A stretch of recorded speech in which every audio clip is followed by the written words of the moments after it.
Permisi, Bu, Pak.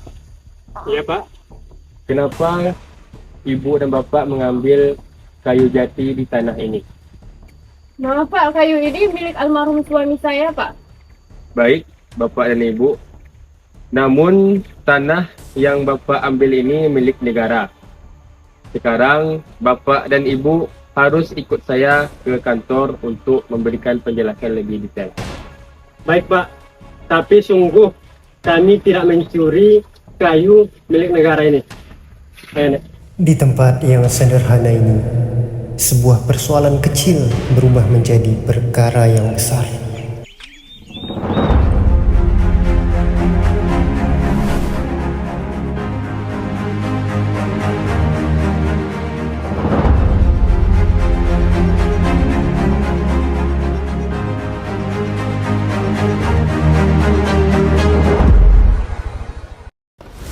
Dengan ini, sidang kasus dugaan pencurian kayu jati atas nama Ibu Arsyani resmi saya buka. Jaksa dipersilakan menyampaikan tuntutannya.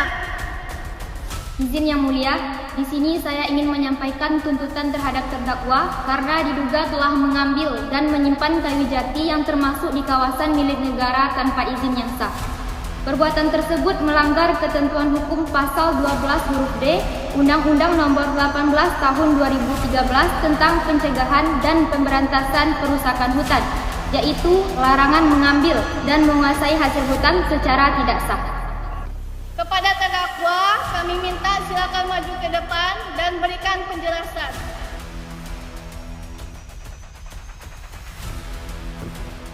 Apakah benar kayu jati tersebut ditemukan di rumah terdakwa saat dilakukan pemeriksaan oleh petugas? Benar, tetapi saya tidak mencuri. Saya memang orang miskin, tetapi saya tidak pernah mencuri. Berdasarkan laporan petugas perhutani, kayu tersebut diduga berasal dari kawasan hutan negara dan tidak memiliki dokumen kepemilikan yang sah. Apakah terdakwa memiliki bukti bahwa kayu itu milik pribadi? Kayu itu sudah lama disimpan oleh almarhum suami saya untuk memperbaiki rumah. Namun menurut hasil pemeriksaan, kayu tersebut termasuk jenis kayu jati yang berada dalam pengawasan negara.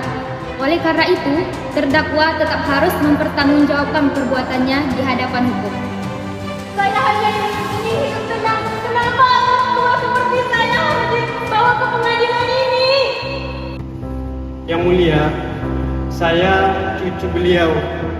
Saya tinggal bersama beliau sejak saya masih kecil, Yang Mulia. Dan nenek saya adalah orang baik dan tidak pernah mencuri.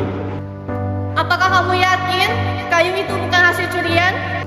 Saya yakin, Yang Mulia, kayu itu sudah ada lama di rumah kami, bahkan semenjak saya masih kecil, Yang Mulia.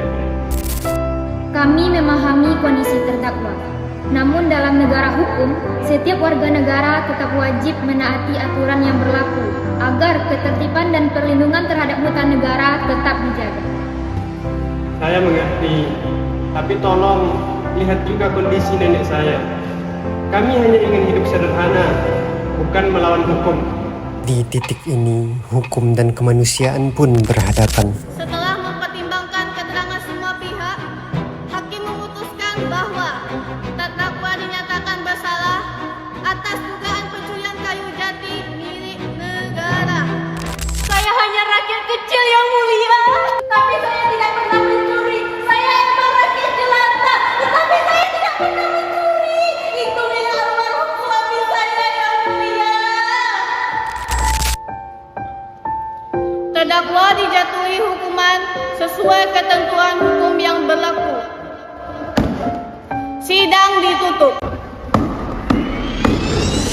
Namun, bagi sebagian orang, keadilan masih terasa jauh dari kenyataan.